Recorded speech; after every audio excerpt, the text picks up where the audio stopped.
Hey guys, it's Landon Blake from Redefined Horizons, and I want to tell you a little bit about Willow Glen Parcel C. This is a call we got from a gentleman. He was buying a vacant lot in the East Bay area here in California. If you don't know our area, the Bay Area, East Bay area is a very expensive place to buy real estate. So this was a vacant 1 acre lot. It was actually a little less than 3/4 of an acre, and he was going to pay $1 million for it. That was the purchase price was $1.1 million.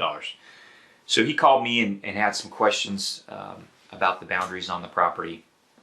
So we went in, we pulled some records and did a little bit of poking around, and I want to tell you about some of the problems that we found, because it's a good illustration of why you want to work with a good land surveyor before you purchase property, especially if you're spending $1 million. So just to give you some background, this gentleman called me and he wanted me to just set a couple missing corners on this lot that he was going to buy. He was already in escrow, and I told him, I said, hey, that's great. I know you only want me to set a couple corners, but it's not quite that simple. I need to take a look at the records and see what the history of your parcel is, and do a little poking around. So this is a small wooded parcel. It's in kind of a golf course community. And I asked the client, hey, why are you doing the survey? He said, oh, I want to make sure I'm doing my due diligence. Every time a client tells me that, they're usually lying. A potential client, they usually know there's a problem with the parcel, and I don't know why people don't want to tell me that up front, but that seems to be a pattern I find. And this is a parcel that was created on a subdivision map about 40 years ago, and some of the corners were set, but a couple of them had probably been knocked out. So what did I find when I went in and did some basic records research on this property? So I didn't even have a title report. I just looking at the grant deed and a tax assessor map and checking some things. So the first thing I found out was that this parcel C, this Willow Glen Parcel C, was actually owned by the same family that owned Willow Glen Parcel D. So these two parcels looked like they had always been bought and sold as a unit since the time of the subdivision.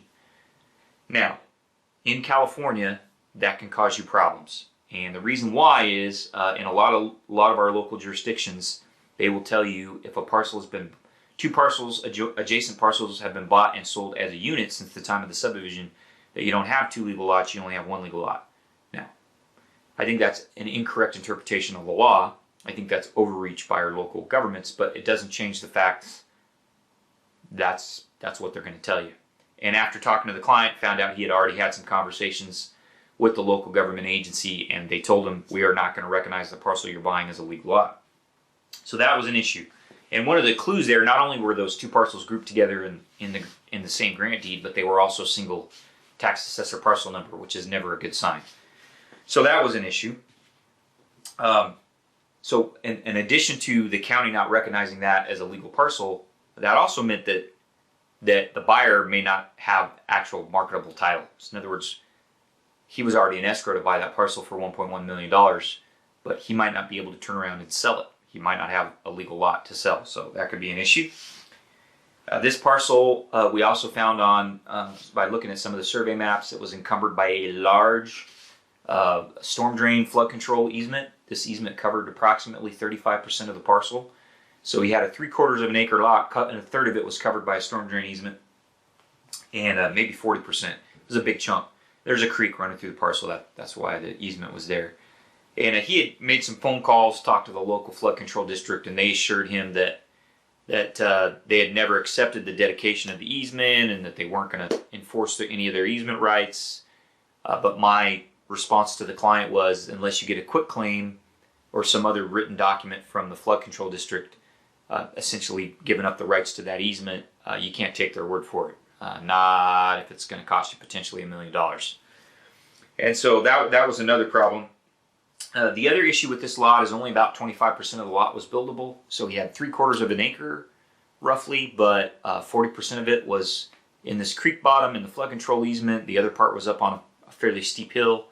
And so it was only the very front part, about the front 100 feet, 100 by 100 feet of this lot that was buildable, which is fine. You can put a house in a 100 by 100 foot square, but you need to understand what you're getting as a buyer, right? And you got to understand how much buildable area you're going to have after you deal with any easements and the building setback requirements by the local agency. And So he might not have as much room for his dream house as he wanted. Finally, the last issue was I went ahead and checked the zoning, and in this particular area, you had to have a minimum 5 acres to pull a building permit for a single family home. And as I mentioned earlier, he only had a little less than 3/4 of an acre. So there's a chance that even if the county recognized that he had a legal lot, he might not have a lot he could pull a building permit on. So he might not be building a house on that lot, even if it was legal, because he didn't meet the minimum requirement of the zoning. So here's what I think happened. I think these folks that own parcel C and D, the family that owned parcel C and D, at some point realized they own 2 lots.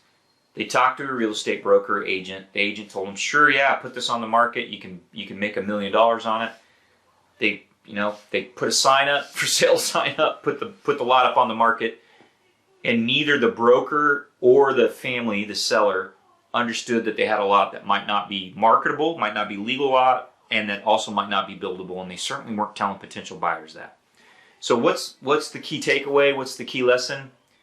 Just because something's for sale doesn't mean it's what you think it is. You need to make sure that don't trust your real estate broker to ask all the tough questions. In this situation, this potential buyer that called me had a broker. The broker, he didn't do that research that I did, she didn't ask those questions that I asked.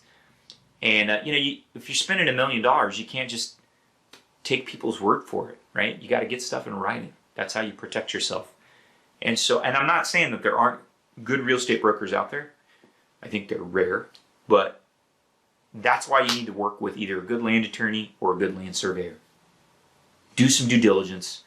Have a company like mine look at the grant deed, look at the tax assessor map, check the zoning, just answer some basic questions. And I tell people all the time, if you're buying a vacant lot in the Bay Area, there is a reason why that lot is vacant.